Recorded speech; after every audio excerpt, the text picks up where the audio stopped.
then my childhood home in East Finchley, where I'd been living for nearly 3 years since Dad died. "Your money goes a lot further out here," Alfie said brightly, switching back into sales mode. Not that he needed to. I'd as good as bought the cottage already. I'd found it online a couple of weeks earlier, hunched over my laptop in the middle of the night, desperate to be somewhere else. I typed in Shipley, figuring it was as good a place as any to flee to, and some frantic scrolling had brought me to Seaview Cottage. The owners were so keen for a sale, they were even throwing in a few classy pieces of furniture they hadn't got room for in their new place, and after a tour through the gallery of photos, I'd booked a viewing. "I couldn't afford anything like this in London," I said, the words provoking a painful lurch as I recalled the daydreams I used to have of Max and me buying our own place once his divorce was finalised. "You're buying it on your own?"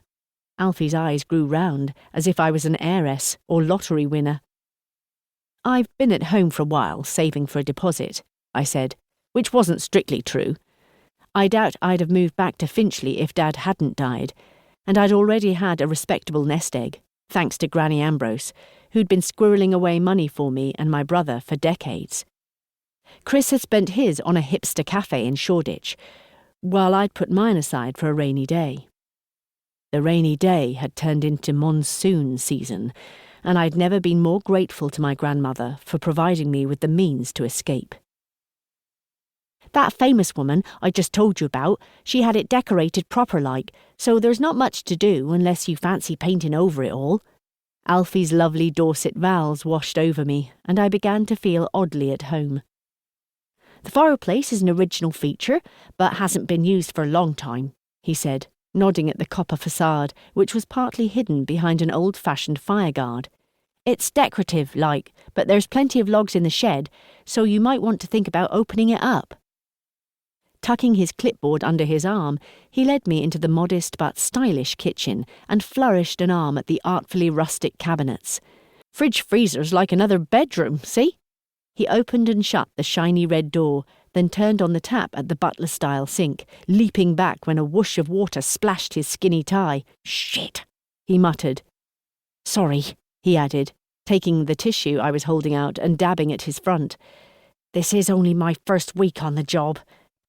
"Don't worry, you're doing fine," I said, understanding all too well the horror of messing up at work. I shuddered at the memory of Max's wife storming wild-eyed into my classroom a couple of months ago, in the middle of story time. "Look at you," she'd cried, as if she'd been expecting Beyoncé and encountered a Teletubby. "You're homely, and he doesn't even like blondes or blue eyes." Actually, Max had professed to love both, claimed my hair was the colour of sun-ripened wheat, and my eyes the blue of the evening sky in summer. He fancied himself as a poet. I couldn't tell her that, of course, especially not in front of 35-year-olds desperate to get back to the very hungry caterpillar. "It caused quite a stir, Lily," the head teacher had said, pulling me into her office the following day, her usually kind eyes frosted with disapproval. "I'm afraid there have been complaints from some of the mothers about your affair." "They were separated, and anyway, we're not together anymore," I protested weakly. I'd just begun to get over our breakup, though it was hard seeing Max drop off and pick up his daughter every day, when he texted me to say that, in a fit of guilt, he'd confessed to his wife that he'd been seeing their daughter's teacher while they'd been apart. The shame of that confrontation with his wife, which I'd stood through, sweaty and shaking, had meant I couldn't stay in my job, even without the head's veiled hints that I was no longer welcome at the school. The humiliation of being gossiped about and eyed suspiciously by the parents was more than I could bear. "Do you want to look upstairs again?" Alfie balled the tissue into the jacket pocket of his baggy grey suit. "I can show you how the shower works, if you like." I had a vision of us emerging, sodden. "I'm good, thanks. The garden?" "Looks great from what I've seen." It was a raw day, even for early November, and I didn't fancy wandering around in a force 10 gale.